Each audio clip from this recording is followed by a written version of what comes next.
తెలంగాణలో ప్రభుత్వ పాఠశాలలో చదివేటువంటి పిల్లల ఆరోగ్యం విషయంలో కావచ్చు, వారికి ఇచ్చేటువంటి మధ్యాహ్న భోజనం విషయంలో కావచ్చు, అనేక రాజకీయాలు కనపడతా ఉంటాయి.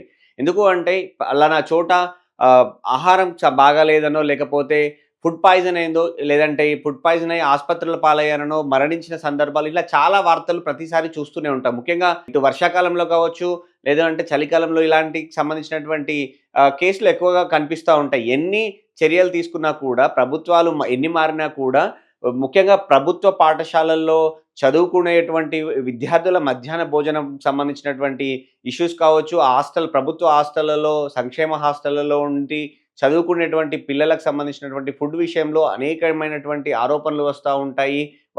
పిల్లలు నిజంగా కూడా ఇబ్బంది పడినటువంటి పరిస్థితులు చాలా చాలా చూసాం. సో, దానికి ఎక్కడో దగ్గర చికిత్స మొదలుపెట్టాలి అనే విషయాలు ప్రభుత్వాలకు చాలా వరకు అవగాహన ఉన్నప్పటికిని కూడా, సరైన విషయంలో సరైన దిశగా ముందడుగు పడలేదు అనేది ఇప్పటివరకు ఉన్నటువంటి పరిస్థితులు చూస్తే కనపడతాయి. అయితే తాజాగా తెలంగాణ ప్రభుత్వం ప్రవేశపెట్టినటువంటి బడ్జెట్‌లో ఈ మధ్యాహ్న భోజనంకి సంబంధించినటువంటి పాఠశాలలు ఏవైతే ఉన్నాయో, అక్కడ సెపరేట్‌గా ఒక కిచెన్‌లు ఏర్పాటు చేయాలి. కిచెన్‌లను నిర్మించాలి. సో, మంచి హైజీనిక్‌గా ఉండేటువంటి కిచెన్‌ల నిర్మాణం చేపట్టాలి అనేటువంటి ఒక కొత్త ప్రతిపాదనకు ప్రభుత్వం ప్రతిపాదన అయితే తీసుకువచ్చింది. అందుకు సంబంధించి దాదాపు 100,00,00,000 కూడా ఈ బడ్జెట్‌లో కేటాయిస్తూ ప్రభుత్వం ప్రకటన కూడా విడుదల చేసింది. సో, కాసేపటి క్రితమే డిప్యూటీ సీఎం బట్టి విక్రమార్క చదివినటువంటి బడ్జెట్ కాపీలో కూడా దీనికి సంబంధించినటువంటి 100,00,00,000 నిధులకు సంబంధించినటువంటి అంశం అయితే చాలా స్పష్టంగా ఉంది. సో, మనం అర్థం చేసుకోవాల్సిన విషయం ఏంటి అంటే ప్రభుత్వ పాఠశాలలు కావచ్చు, సంక్షేమ హాస్టల్‌లో కావచ్చు, ఏవైతే హాస్టల్స్ పక్కన వాటికి అనుబంధంగా ఒక హైజీనిక్‌గా ఉండేలాగా ఒక కిచెన్‌లు నిర్మిస్తే గనక కొద్దో గొప్పో పరిస్థితులు మారతాయి అనేది చాలామంది ఇటువంటి విద్యా శాఖ మీద అటువంటి పట్టున్నటువంటి మేధావులు కావచ్చు, లేదు అంటే దగ్గర నుంచి అక్కడ పిల్లల బాగోగులు చూసేటువంటి తల్లిదండ్రులు కావచ్చు, చాలామంది అభిప్రాయపడ్డ పరిస్థితి. సో, అందుకు అనుగుణంగా అయితే ఈ నిర్మాణాలు చేపట్టాలని ఒకటువంటి నిర్ణయం తీసుకోవడం, ఈ 100,00,00,000 నిజంగా కూడా ఖర్చు చేయగలిగితే మొత్తం రాష్ట్ర వ్యాప్తంగా ఉన్నటువంటి ప్రతి పాఠశాలలో ఈ 100,00,00,000 నిధులు సరిపోకపోయినా కూడా, కనీసం కొన్ని పాఠశాలల్లో, కొన్ని హాస్టళ్లలో అయినా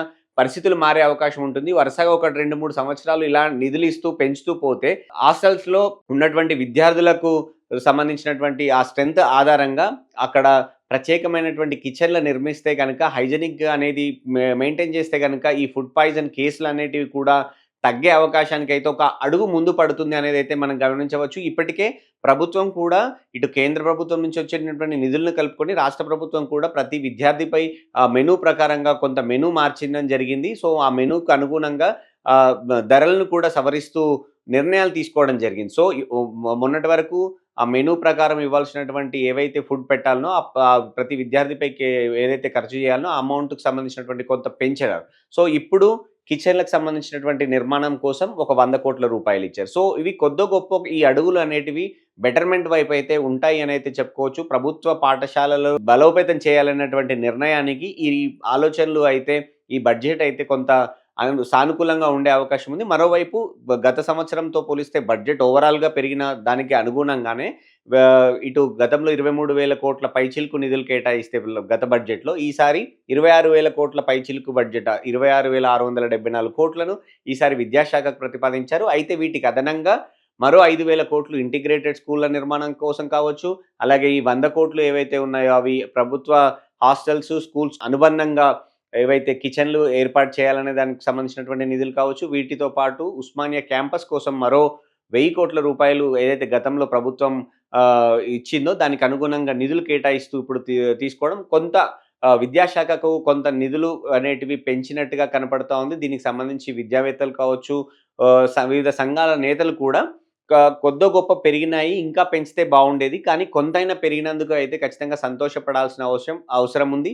పైగా వీటితో పాటు ఏదైతే బ్రేక్‌ఫాస్ట్ పథకం ఏదైతే గతంలో గత ఎన్నికల ముందు ప్రారంభించి ఆ తర్వాత పక్కన పెట్టారో, ఆ బ్రేక్‌ఫాస్ట్ పథకం కూడా మళ్ళీ మొదలుపెట్టాలనే నిర్ణయానికి తోడు, ఇంటర్మీడియేట్‌లు చదువుతున్నటువంటి ప్రభుత్వ కళాశాలల్లో చదువుతున్నటువంటి ఇంటర్మీడియేట్ చదువుతున్న పిల్లలకు కూడా మధ్యాహ్న భోజనం అనేది పెట్టడం వల్ల డ్రాపౌట్స్ అనేది తగ్గే అవకాశం ఉంటుంది. పిల్లలు సంఖ్య పెరిగే అవకాశం అయితే ఉంటుంది అనేది ఇటు ఉద్యోగ సంఘాల నుంచి కావచ్చు, విద్యావేత్తల నుంచి వచ్చినటువంటి అభిప్రాయం.